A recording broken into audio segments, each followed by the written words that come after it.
Selamat sore rekan-rekan semuanya. Pada kesempatan sore kali ini kita akan membahas tentang chamber filter dan media filter untuk kolam koi ini. Mengapa filterisasi ini penting? Karena kita tujuannya membuat filterisasi adalah untuk mendapatkan air yang bersih dan juga sehat bagi ikan koi nantinya, supaya tidak gampang terserang parasit maupun penyakit. Nah, bagi teman-teman yang belum subscribe, mohon dukungannya untuk klik tombol subscribe dan like-nya. Kemudian kita lanjutkan bahwa ini kita masuk dari vortex ya.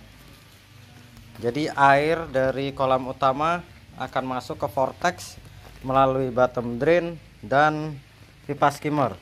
Belum saya instalasi semua. Masuknya miring. Untuk detailnya teman-teman bisa lihat pada video tentang desain kolam koi ini pada link di atas ya. Kemudian setelah dari vortex, ini tujuannya vortex yaitu untuk memisahkan padatan kotoran ya.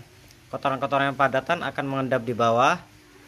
Bawah nanti ada pipa buang outlet langsung menuju ke backwash supaya lebih mudah dalam pembersihannya. Kemudian dari vortex ini air akan naik masuk ke chamber 1. Tapi sebelum masuk ke chamber 1, di sini ada sekatnya. Sekat kaca. Saya menggunakan bahan kaca. Kacanya ini fleksibel. Saya pasang dengan menggunakan kanal U. Nah, ini bisa dibeli di toko etalase ya. Ini U, kanal U-nya ini saya lem menggunakan plastik steel, sudah sangat kuat sekali. Dan dia sangat fleksibel karena bisa diangkat dan turunkan. Sangat mudah diangkat diturunkan. Tapi karena di sini sudah terpasang pipa aerator ini nanti yang menuju ke bottom drain ya. Nah, air akan turun melalui sekat 1 ini, sekat kaca. Di bawah juga itu ada palet ya dari bahan stako. Dia akan naik ke sini. Saya akan ngasih media filter Japmat di sini dan jaring nelayan. Nah, kita lihat susunan keramiknya. Ini banyak yang nanya susunan keramiknya bagaimana. Yang di bawah itu dia udah mati ya, karena keramiknya granitnya warna hitam nggak gitu terlihat, tapi nanti kita akan turun. Nah, ini sangat mudah juga kalau ingin dibongkar pasang karena bisa diangkat. Nah, ini bisa diangkat nih. Apakah air nanti bisa masuk lewat sela-selanya ini? Saya jawab sih pasti bisa, tapi tidak akan berpengaruh terlalu banyak ya mungkin. Dan ini bisa kelihatan kenoknya. Dia lebih tinggi, air akan naik lewatin filter tadi 1, turun lewat bawah. Kemudian nah, ini ada tatakannya. Tatakannya juga ini posisinya di atas lubangnya ya. Di atas lubangnya juga. Di sini akan media chamber kedua, di sini adalah chamber biologis. Nanti akan saya isi lava rock dan biobol bioring. Dan sini saya kasihkan pipa aerasinya. Ini untuk pipa aerasinya. Kemudian ini juga susunan tatakannya juga turun naik. Ini turun, air masuk ke dalam sini, keluar lagi lewat bawah. Nah, ini sampai ke chamber ketiga atau untuk filterisasi kimiawi. Saya akan menggunakan batu zeolit, karang jahe, dan karbon aktif di chamber ketiga ini. Kita lihat di sini bahwa saya kasih. Nah, kita lanjutkan lagi. Ini adalah backwash. Di situ terlihat pompanya. Backwash akan dipompa naik melalui pipa 1,5 inch. Ini yang ke air terjun, ini adalah yang buang. Nah kalau kita pengen, misalkan kita pengen nguras vortex, maka vortex adalah nomor 2 di sini. Kita tinggal cabut saja. Nah, maka akan kotoran-kotoran padatan di vortex akan keluar lewat sini dan akan dibuang oleh pompa. Nah, kita akan turun untuk melihat sistem filterisasinya di bawah ya, biar terlihat jelas.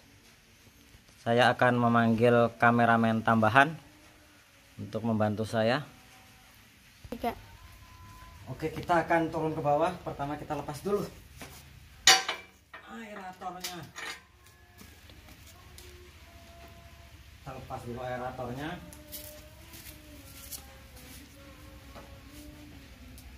Lihat di sini pabrikannya, Pak. Nah, kita coba lihat ya. Ini kacanya sangat mudah sekali untuk diangkat maupun turunin. Kemudian yang di bagian keramik, kita coba turun dulu. Keramik juga sangat mudah untuk diangkat, dilepas. Di sini aja.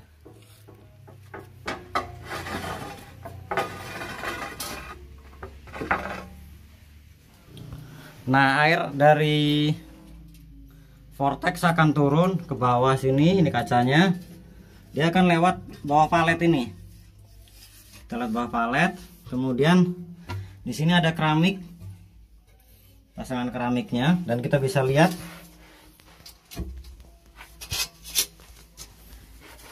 nah ini lubangnya yang saya bilang sekitar setinggi 10 cm. Terus dia akan naik ke chamber 2 sama di sini karena dia mati. Di sini air tidak akan bisa masuk lewat sini ya. Sangat rapat sekali, ketika pun dia lewat pun akan peluangnya kecil. Air naik ke sini, kemudian masuk ke sini dan menuju chamber 3. Nah, inilah chamber 3.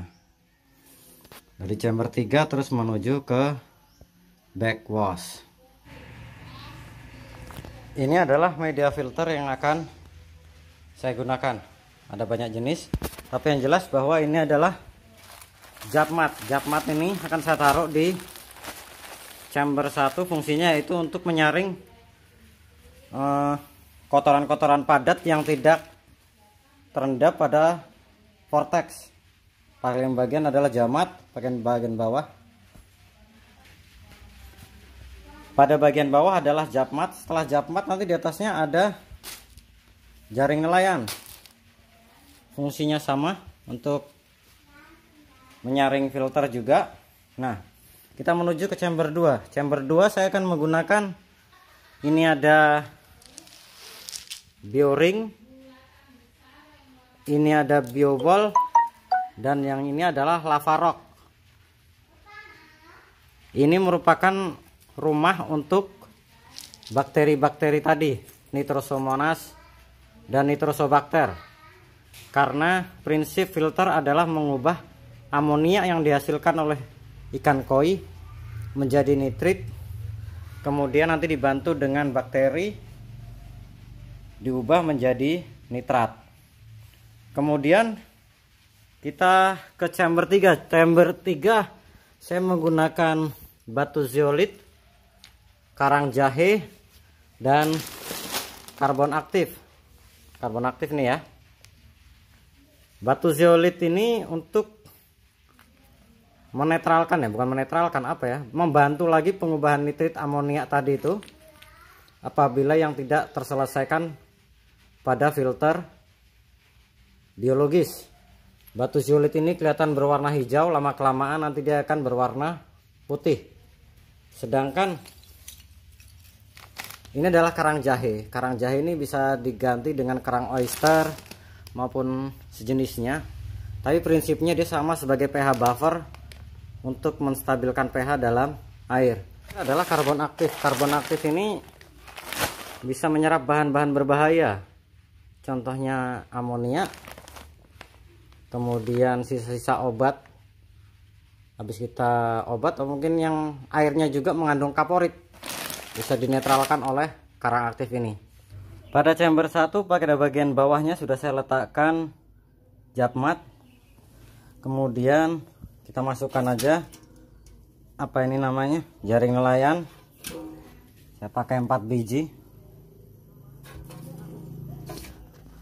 Nah, ini media filter 1, jab mat, dan jaring nelayan.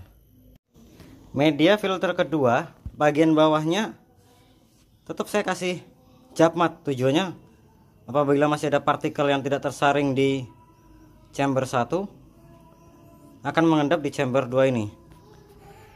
Ya, ini bioring, bioball juga sudah masuk.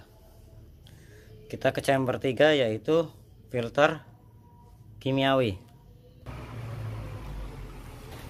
Chamber 3 kita isi dengan batu zeolit, karang jahe, dan karbon aktif. Ya, ini adalah media filter yang akan saya gunakan. Kritik dan saran yang membangun akan saya sangat terima sekali. Atau kira-kira ada kekurangan apa, tulis pendapatnya di kolom komentar. Dan tidak lupa juga, saya memiliki filterisasi sederhana untuk kolam koi. Kita akan lihat ya ke belakang rumah. Kita akan ke belakang, lihat filterisasi kita yang sangat sederhana sekali untuk kolam koi juga, tapi masih benih. Saya ngambilnya dari benih, dan filter ini sudah jalan hampir 2 bulan dan airnya tetap bening. Nah, bisa dilihat. Nah, apa rahasianya air bening ini? Tidak pernah diganti, tapi air tetap bening. Kuncinya adalah ini filterisasinya yang hanya di bak. Kalau orang-orang ngomong ini filterisasi layar angsa mungkin ya. Coba kita buka. Nah, ini cuma ada spun. Nah, spunnya sangat kotor sekali. Terus saya kasih di sini barang-barang seperti media akuarium, tapi dikit sekali, nggak banyak. Kuncinya adalah di spun. Di spun ini saya nyucinya seminggu sekali. Kalau koinya dikasih makan, nilainya juga harus dikasih makan. Kita kasih makan nilainya.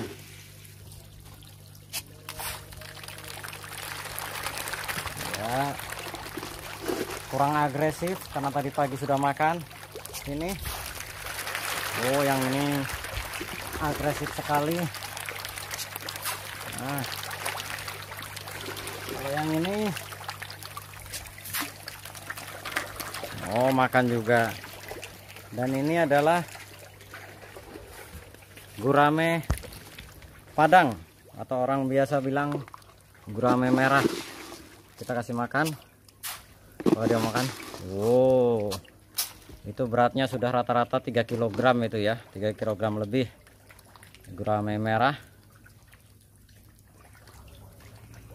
Ya, cukup sekian video dari saya ini. Jangan lupa untuk subscribe, like, dan komen, share jika video ini bermanfaat bagi teman-teman yang lain. Terima kasih. Selamat sore.